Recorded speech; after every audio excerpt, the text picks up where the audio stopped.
델타항공과 사우스이스트 등 주요 항공사들과 공항들은 실내 마스크 착용을 자율적으로 해제하고 있는 가운데 이용자의 불안도 커지고 있습니다.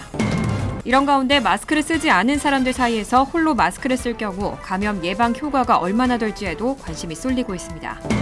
팬데믹 여파로 줄어들었던 미국 시민권을 신규 취득한 한인 이민자 수가 지난해부터는 다시 증가세로 돌아섰습니다. 뉴욕시가 전철 내 범죄를 잡기 위해서 전철 내 금속 탐지기를 도입하는 방안을 검토하고 있습니다.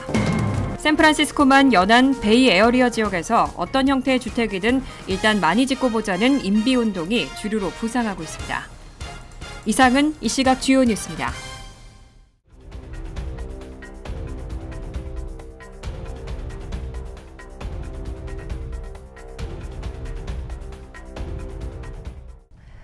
시청자 여러분 안녕하십니까? KBN 뉴스입니다.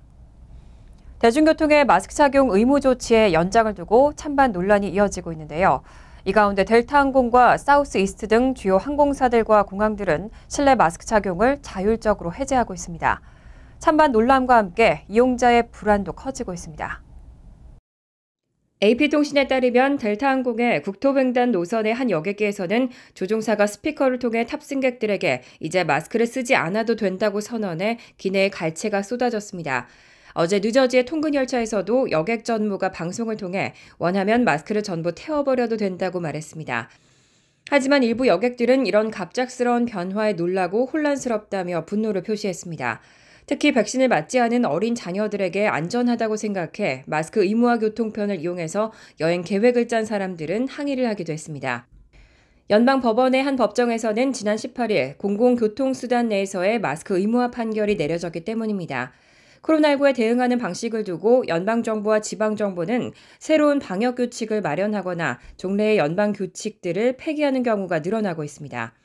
현재 미국의 주요 항공사들과 댈러스, 애틀랜타, 로스앤젤레스, 솔트레이크시티 같은 대도시 공항들도 마스크 착용에 관한 규칙을 재빠르게 바꾸고 있습니다.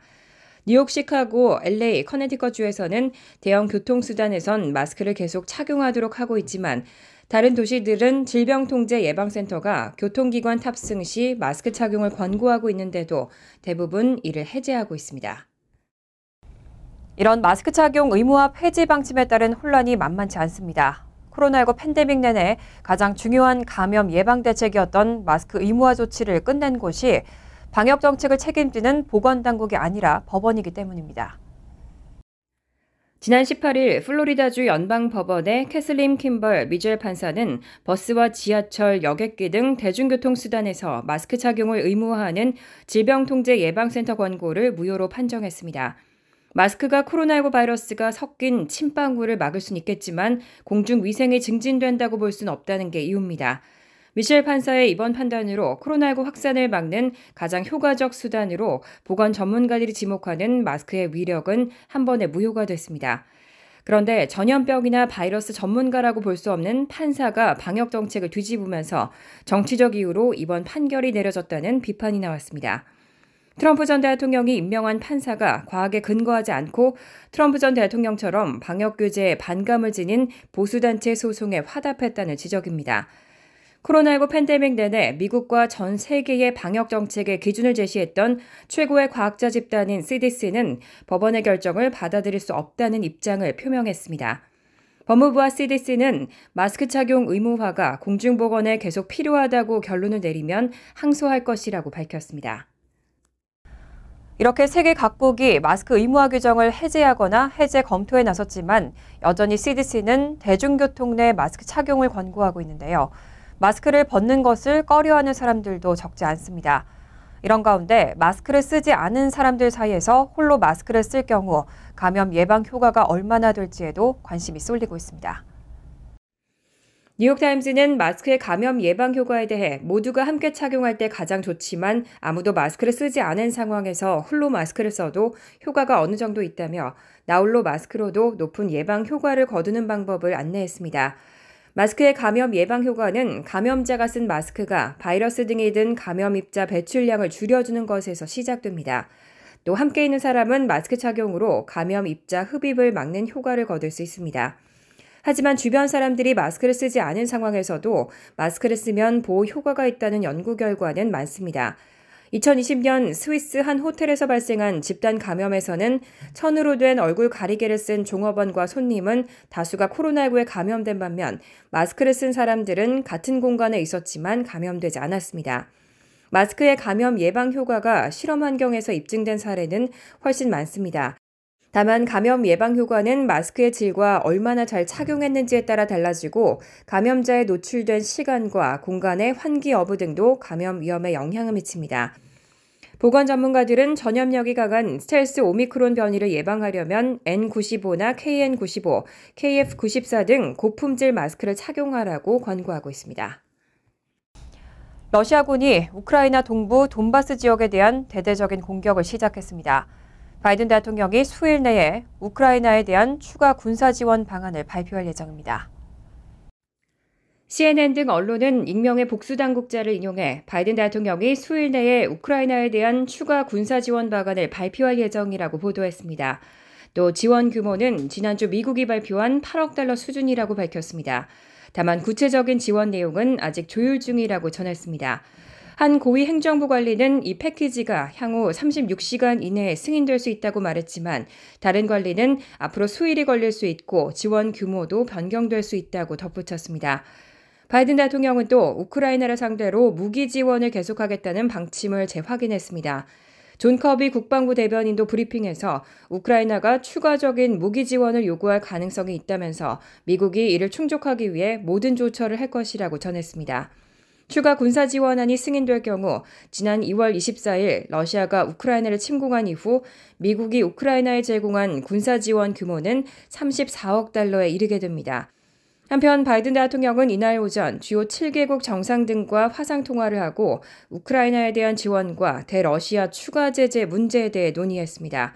이번 회동에서 정상들은 우크라이나에 안보 및 경제적, 인도주의적 지원을 지속해서 제공하겠다고 약속했습니다. 국제통화기금 IMF가 올해 세계 경제 성장률 전망치를 0.8% 대폭 낮췄습니다. 연방준비제도 내부에서도 경기 침체를 우려하면서 기준금리 인상에 신중해야 한다는 의견이 나옵니다. 레피얼 보스틱 애틀랜타 연방준비은행 총재는 오늘 CNBC 인터뷰에서 이날 IMF가 올해 세계 경제 성장률 전망치를 대폭 하향한 데 대해 우리가 앞으로 나아갈 때 신중해야 한다는 신호라고 밝혔습니다. IMF는 이날 세계 경제 전망 보고서에서 우크라이나 사태 여파 등을 이유로 올해 세계 경제 성장률 전망치를 종전 4.4%에서 3.6%로 0.8%포인트 낮췄습니다. 보스틱 총재는 연준의 급격한 기준금리 인상에 우려를 표하면서 물가가 빠르게 올랐지만 실질 소득은 하락하고 있다고 설명했습니다.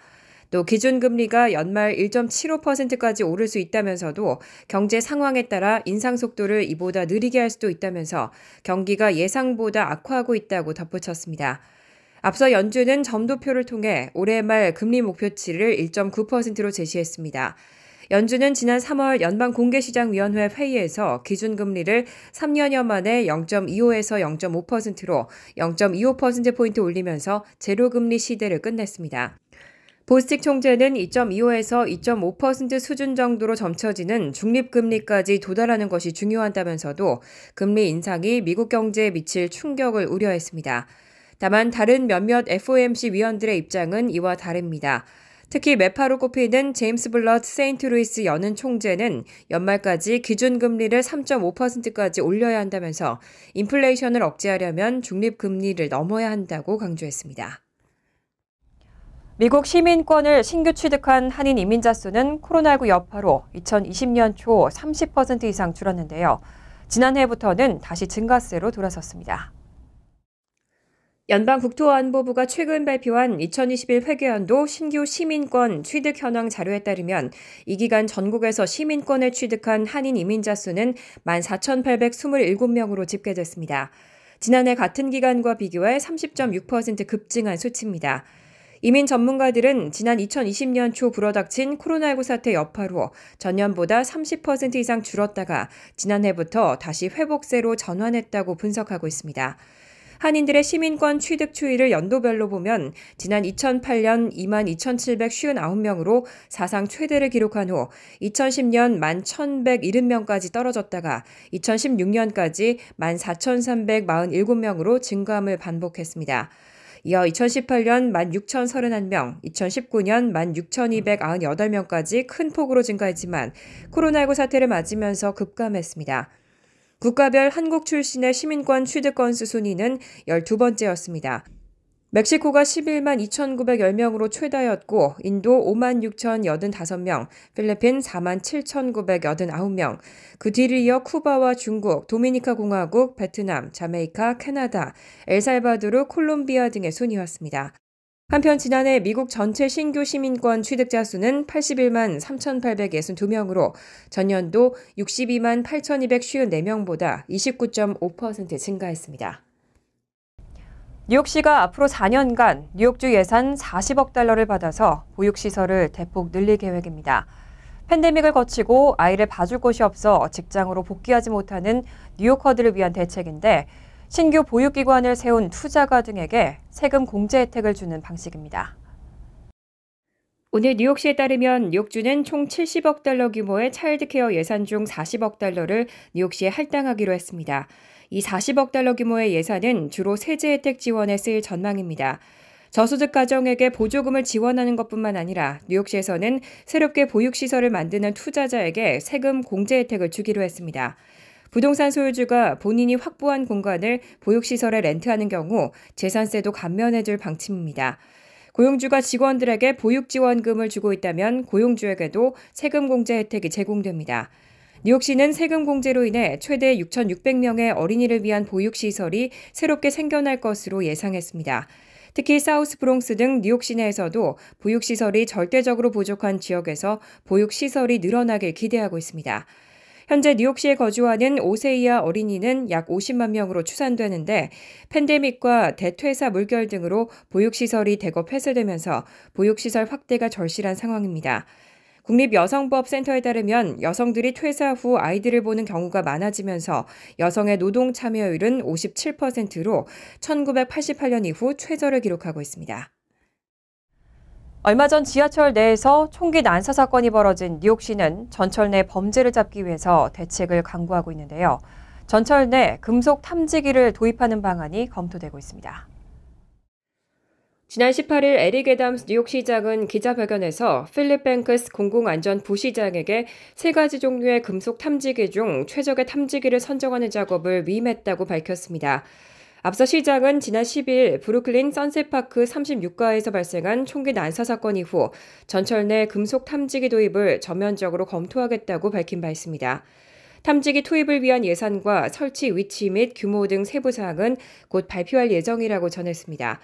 메트로폴리탄 교통공사 제노리버 회장 겸 최고 경영자도 지난주 전철 내 안전성을 향상시키는 것으로 입증된 모든 기술을 고려할 용의가 있다며 금속 탐지기 도입에 긍정적인 입장을 밝혔습니다. 지역 매체 고다미스트에 따르면 매사추세츠에 기반을 둔 이볼프 테크놀로지가 개발한 금속 탐지기가 고려 대상 중 하나인 것으로 전해졌습니다.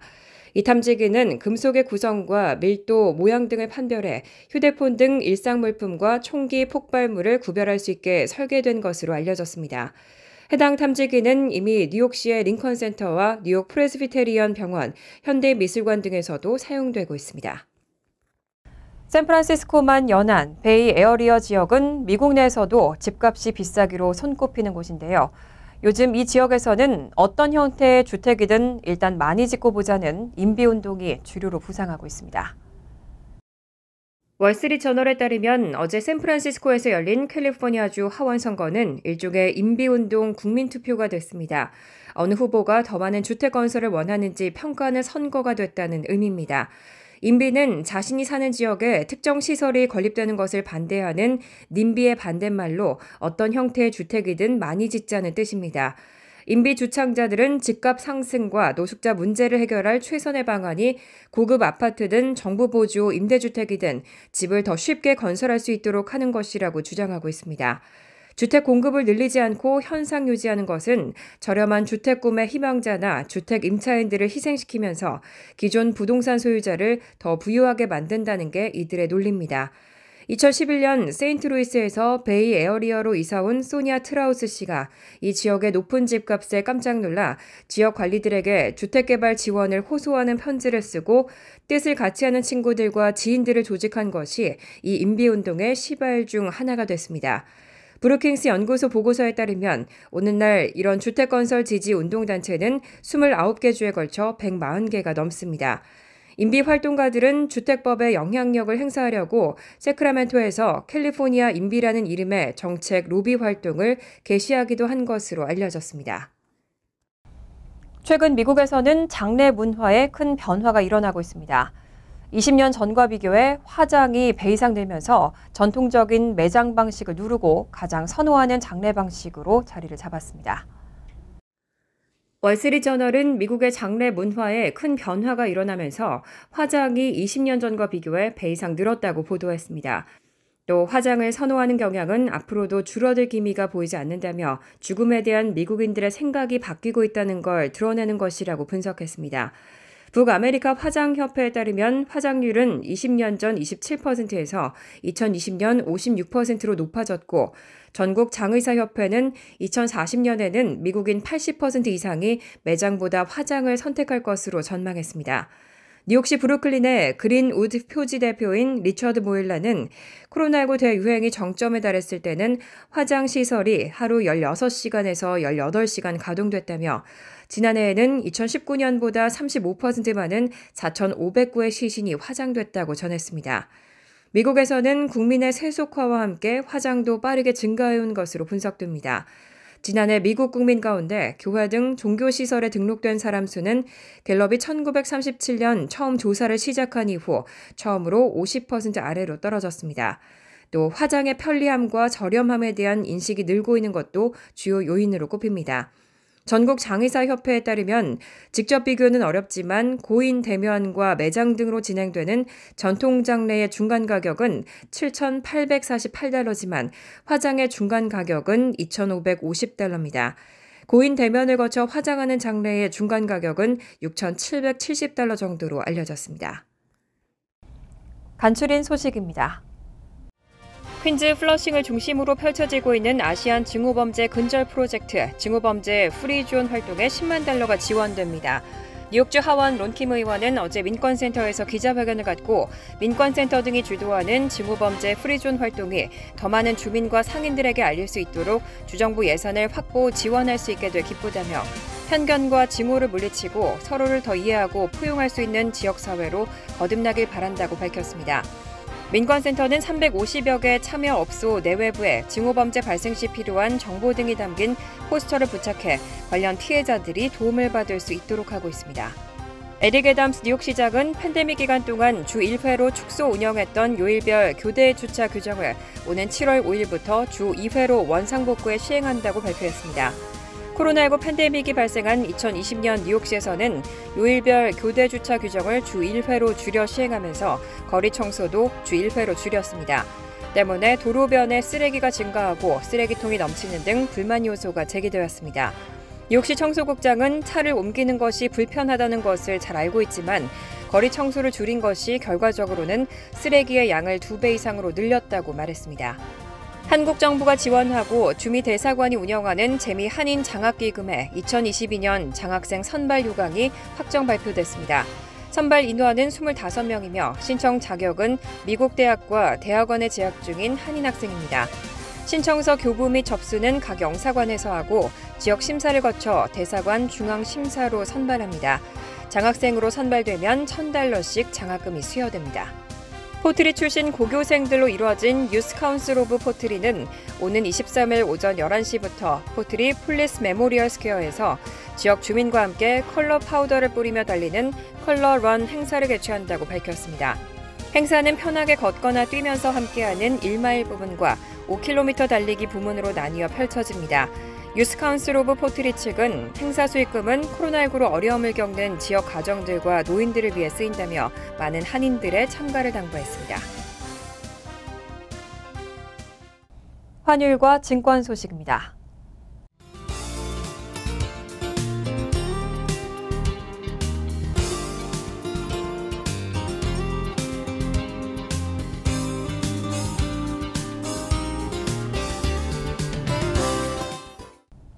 이어서 날씨입니다. 목요일은 대체로 화창하지만 구름이 많아지겠고 오후에는 약하게 소나기 내릴 가능성이 있습니다. 낮 최고 기온은 55도, 섭씨 13도, 밤 최저 기온은 47도, 섭씨 8도로 예상됩니다. 금요일은 화창하겠습니다. 토요일도 대체로 화창하겠습니다. 이상으로 KBN 뉴스를 마칩니다. KBN과 함께 즐거운 저녁 되시기 바랍니다.